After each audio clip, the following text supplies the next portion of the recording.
কোনো দামি আতর সুগন্ধি ব্যবহার করি নাই। যেদিন থেকে আমার গর্ভে সন্তানটা আমার গর্ভে এসেছে, সেদিন থেকে আমার শরীর থেকে মিশকে আম্বরের গন্ধ বাইর হইতেছে। আমি কি বলবো, যেদিন থেকে আমার গর্ভের ভিতরে এই সন্তানটা এসেছে, আমাকে প্রতিদিন আসমানের ফেরেশতারা এসে আমাকে সালাম করে। আমার গর্ভে যখন এই সন্তানটা এসেছে, আসার কারণে মা আসিয়া আমাকে প্রতিদিন সালাম জানায়। মা আসিয়া আমাকে প্রতিদিন এসে সালাম জানায়। আসমানের সমস্ত ফেরেশতারা এসে আমাকে প্রতিদিন সালাম জানায়।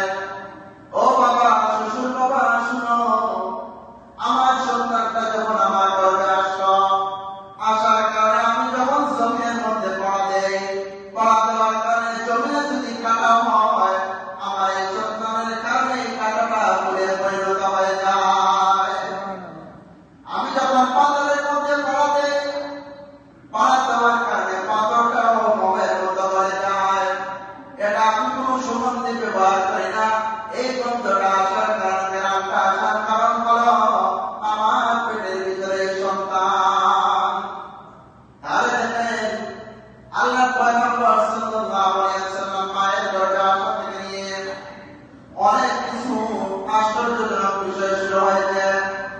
আল্লাহ পয়গম্বরের চাচা আবু তালিবের কাছে যখন বাবা মৃত্যুর পরে, দাদা মৃত্যুর পরে যখন আল্লাহ পয়গম্বর আবু তালিবের কাছে থাকতে লাগলেন, প্রায় 40 থেকে 42 বছর তার কাছে থাকলেন। আবু তালিবের কাছে থাকার পরে আবু তালিবের তিনি ডাকতে বলেন, ও মুহাম্মদ, আমি তোমার সম্পর্কে অনেক কিছু জানি, তোমার মর্যাদা অনেক বেশি, তোমার সম্মান সম্পর্কে, তোমার খ্যাতি সম্পর্কে আমার আগ থেকে জানা আছে। আল্লাহ পয়গম্বর ডাকতে বলেন, চাচা, এটা কিভাবে জানলেন? তখন আবু তালিব ডাকতে বলেন, আমি কিছু নিজে দেখেছি, আর কিছু তোমার মায়ের কাছ থেকে আমি শুনেছি। কি শুনেছে? আল্লাহ পয়গম্বরকে তখন বললেন, ও মুহাম্মদ, আমি শুনেছি দুনিয়ার জমিনে তোমার মা আমাকে বলেছে, যখন কোনো সন্তান, সাধারণ কোনো সন্তান মায়ের গর্ভে আসে, আসার কারণে মায়ের অনেক কষ্ট হয়, উঠতে গেলে, বসতে গেলে উঠতে পারে না, ওটার মধ্যে শুইতে পারে না, খাইতে পারে না, অনেক কিছু তার কষ্ট হয়, শরীরটা ভাব হয়ে যায়, শরীরের বিভিন্ন জায়গার মধ্যে ব্যথা বেদনা হয়। তোমার মা বলেছে, যেদিন থেকে তুমি গর্ভের ভিতরে এসেছ, এই যে অন্য মহিলারা যে সমস্ত কষ্ট হয়, তুমি আসার কারণে তোমার মার এই ধরনের কোনো কষ্ট হয় না। তাহলে চিন্তা করেন, আবু তালিব বাবা ডাকতে বলতেছে, বাবা, তোমার মা বলেছে, তুমি যখন তুমি গর্ভে আসার আগে যখন কুয়ার কাছে পানি আনতে যেতেন, পানি আনা যাওয়ার পরে তখন তোমার মা বালতি দিয়ে, রশি দিয়ে পানি উত্তোলন করতেন।